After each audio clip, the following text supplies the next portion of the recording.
First, my grandparents are watching the live stream, and I promised them I'd wish them a Merry Christmas. So, Merry Christmas!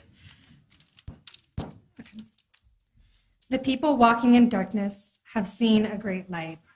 On those living in the land of the shadow of death, a light has dawned.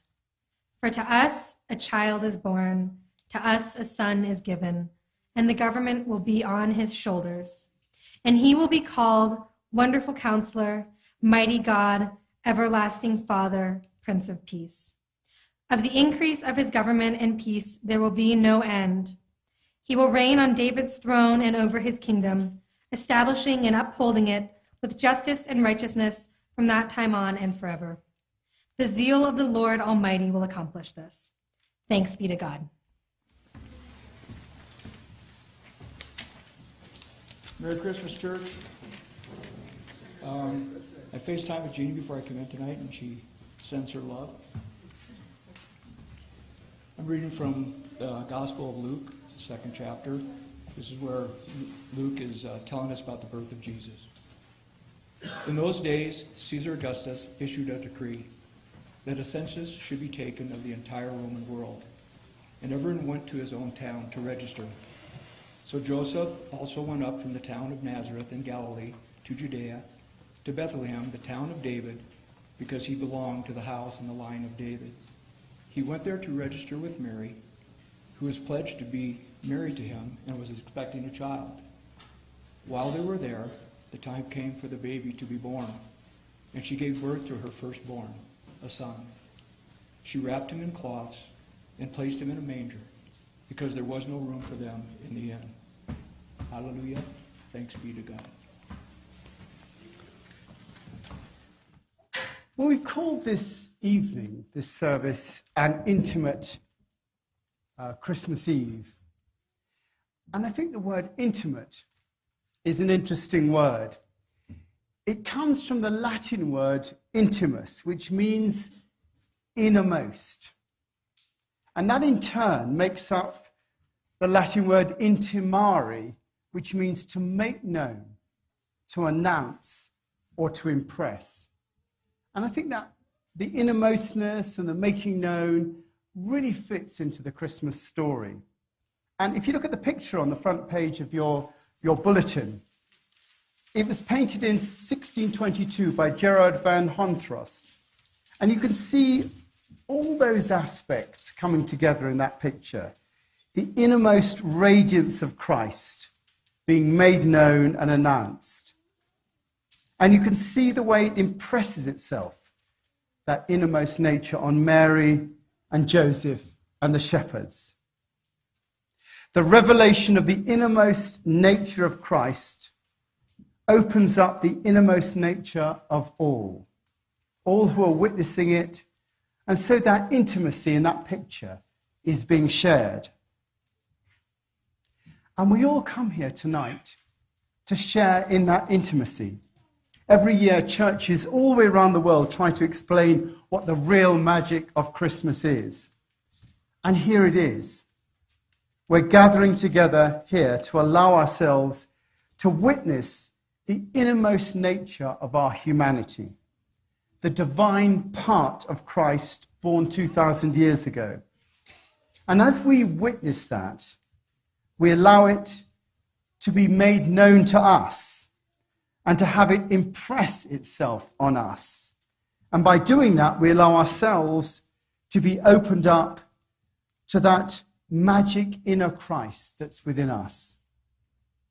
For like Jesus, we have two natures. We have the human nature and we have the spiritual nature. And most of the time, we roar around the place in our humanity, responding to others out of that nature as best we can. But just once in a while, we allow that spiritual side to come through. And Christmas is one of those times when we allow that to happen, by allowing ourselves to witness the intimacy of Jesus' birth and the idea of what's called the incarnation, literally the Spirit made flesh, incarne, from the Latin to be made flesh. We open ourselves to revealing that innermost part of our own spirit being made flesh. Just for a moment, sometime at Christmas, in these services particularly, we suspend our minds and allow some of that magic and mystery to come through. And as a result, we melt just a bit. Not too much, because, of course, we can't be seen to fall apart, but just enough to let that magic in. And that's the intimacy that we all share here. And in fact, this year, for us here at the Aspen Chapel, it's even more special than ever, because in a way, this chapel has become the image of the stable. Not only does it look like a stable, well, almost. If you squint your eyes a bit, it could be a barn. But also, after every one of us tonight has gone home to our beds, we'll be opening up the building for the homeless people in Aspen to come and spend the night here, downstairs in the gallery.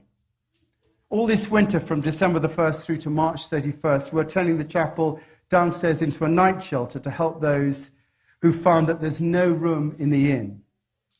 And you know, just like Mary and Joseph, there was nowhere for them to stay. And so, like the stable, they come here.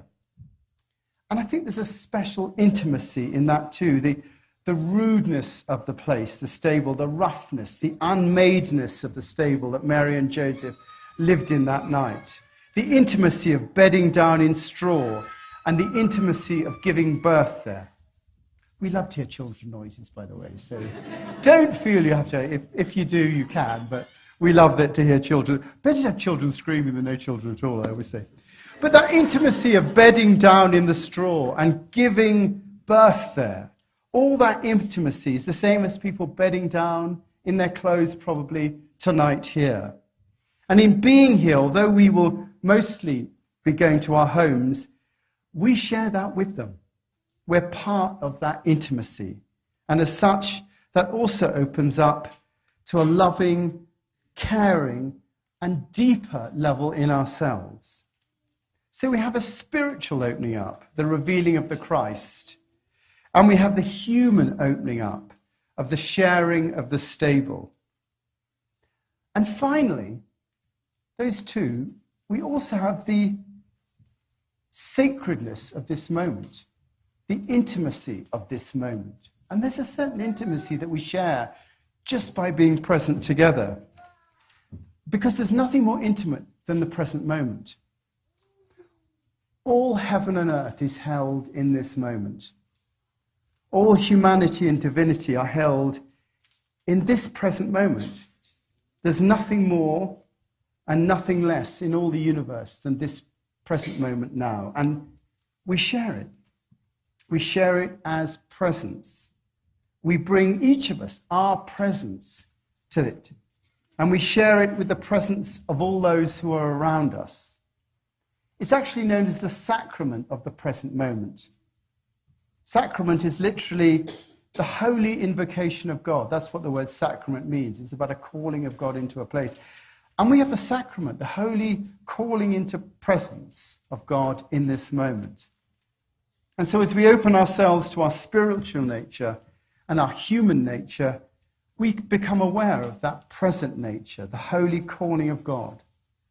The Christ Mass, that's what we're here for. The Christmas meaning is us all truly being called by God into a present moment so that we can all share it. Not only the presence of each other, but also the presence of that divine that is within us, the eternal Spirit, as it calls us to be present and bear witness to this moment now here in our lives. So, drink deeply while you can. The moment you leave here, you'll be swept along with travel and other people and drink and food and gifts and all the other things that make up today and tomorrow. But know that the reality of what this all means actually exists here and now. It's that peace that passes all understanding, that divine mystery. God of God, as it says, come all ye faithful. God of God, light of light.